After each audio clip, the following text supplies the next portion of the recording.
usually do that button up, but it's missing too. Yeah, that's right. I was 15 years old when the War on Terror began, and so over half of my life we've been in this state of war, and I guess it's come to be just normal that Australia's fighting wars overseas and Australia's involved in wars overseas that we never really see the consequences of. And so I guess part of this was that Pine Gap is like in the middle of Australia, this really key facility for US war making, and nobody talks about it being there or knows it's there. And so part of the reason I went to Pine Gap was to try to bring attention to the fact that this is there and that it's actually vital in killing people just like us in other parts of the world.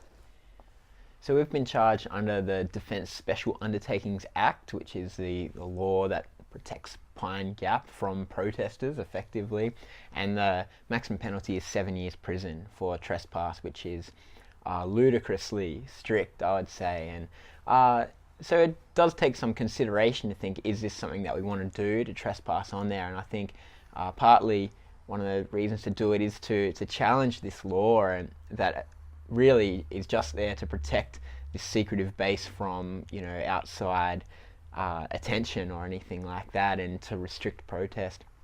And so to challenge it and get people talking about the law as well as the base.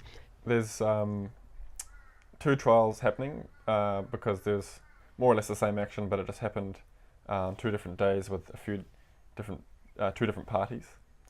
So Paulie, our co-accused, will be on trial from the 13th to the 15th, I think, and then we, the rest of us, the other 5, will be on trial from the 16th to the 23rd.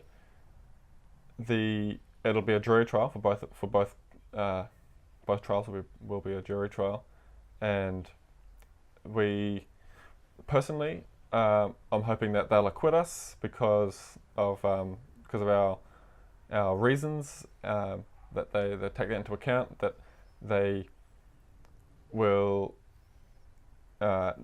ideally takes it to the international level where international law gets involved, and the international community gets involved, the media, where we draw enough attention to it that enough people can say, hey, look, this is wrong, what is happening here is wrong. And in the past, where this has happened, where the international community has got involved and has stood up about it, change has happened, change has come around, and so that's ultimately what I hope for. So I'm quite nervous about the upcoming court. It's only my second trial I will have gone through in my life, but I'm very fortunate to be doing it with very close friends and family, and obviously we have a lot of support, and I am very grateful for that. Yeah, so I was brought up on a Catholic worker farm. My dad, Jim Dowling, is a kind of renowned activist, and he's obviously a very inspiring person. I'm very inspired by him, and currently live my life a little bit in his shadow, you know, but that's all right for where I'm at. Going through this process with my dad has actually been quite an amazing thing so far. He's obviously extremely experienced, with a criminal record that I couldn't even list half of the things that, you know, I know he's done, which is really helpful in the court process. You know, it's a process he's been through many times, and I can kind of take a back seat for a lot of things.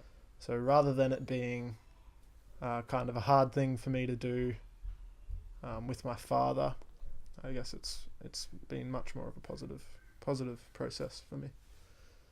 Being from New Zealand, there is a risk that they'll throw me out. They'll deport me back to New Zealand. There's a possibility that I can't come back as well, and I would assume that because Pine Gap is a joint defence facility with the US and the Australian military, possibly even the US might not take me in. For us in this community, the action that we did at Pine Gap, the lament and the trespass, isn't just this one-off thing that's part of our life that's separate from the rest of our lives.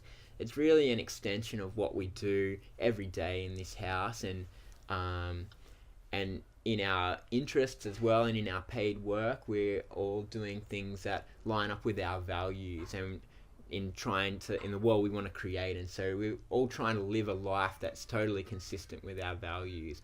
And so as part of that as well means acts of public resistance like this, but also it means growing food in the garden. Also it means offering hospitality. Also it means sitting down with each other and talking about how we're feeling and how we can help each other. And so I think for us it's all part of the one thing of what it means to follow Jesus and to live in community.